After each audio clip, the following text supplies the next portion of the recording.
I den här uppgiften så ska vi titta ytterligare en gång på sambandet mellan hastighet, sträcka och tid. Och det är som så att Frida och Jenny, de är ute och åker bil på semestern och de njuter av den fina utsikten och de bestämmer sig för att ta en liten avstickare längs några småvägar. Och efter att ha kört i 2,5 timme så stannar de för att äta lunch. Och Jenny funderar på hur långt de har kört. För hon ser på färdmätaren att de har ju haft en genomsnittlig hastighet på 30 km i timmen.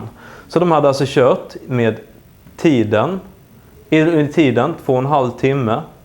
Hastigheten hade varit 30 km per timme. Och hur långt hade de då kört? Ja, vi kan ju inte bara stoppa in det här, för denna här formeln använder vi när vi ska räkna ut hastigheten. Men om vi skriver upp den igen, hastighet är lika med sträcka genom tid. Vi kan ju flytta upp t på denna sidan genom att multiplicera med t här och med ett t här. Och det får vi ju göra om vi gör samma sak på båda sidor med lika med-tecken. Och då kan vi stryka de två och kvar får vi att hastigheten är lika med, sträckan är lika med hastigheten multiplicerat med tiden.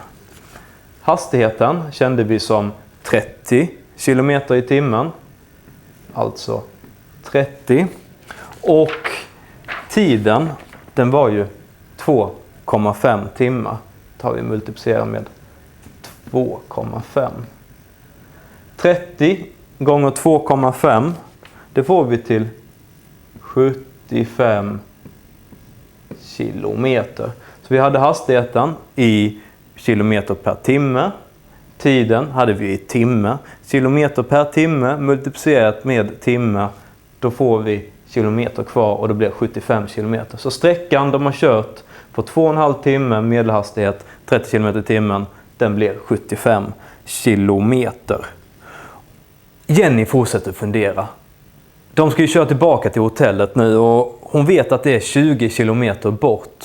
Och om de åker med samma hastighet, hur lång tid tar det då att köra tillbaka till hotellet?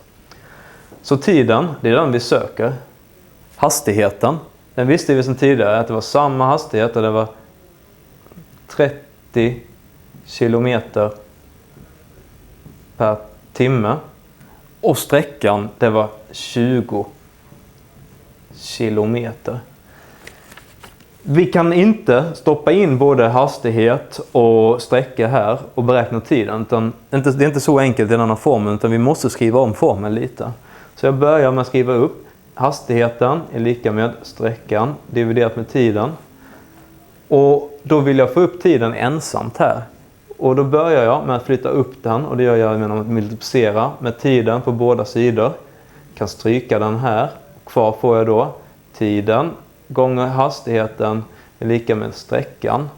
Och nu vill vi få bort hastigheten därifrån, så då delar jag med hastigheten på båda sidor. Och kvar får vi att tiden är lika med sträckan genom hastigheten. Sträckan kände vi som 20 kilometer. 20 kilometer. Hastigheten, den är 30 kilometer i timmen. Och 20 delat med 30, det är samma sak som 2/3. Och nu får vi tiden i timmar, så vi får 2/3 timme. Men hur mycket är det? Ja, en timme, det är 60 minuter.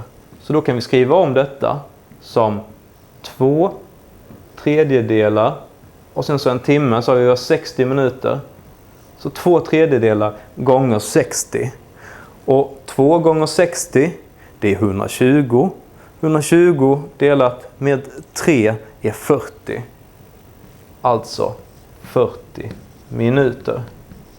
Snabb sammanfattning. Vi kände inte tiden, men vi kände hastigheten och sträckan. Vi kunde skriva om hastighet är lika med sträcka genom tid som tiden är lika med sträckan genom hastigheten.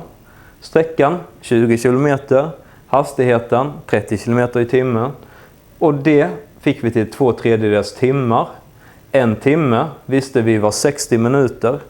Och 2/3 gånger 60, det fick vi till 40. Så 40 minuter tar det alltså att köra tillbaka till hotellet om man kör med en medelhastighet av 30 km i timmen och det är 20 km till hotellet.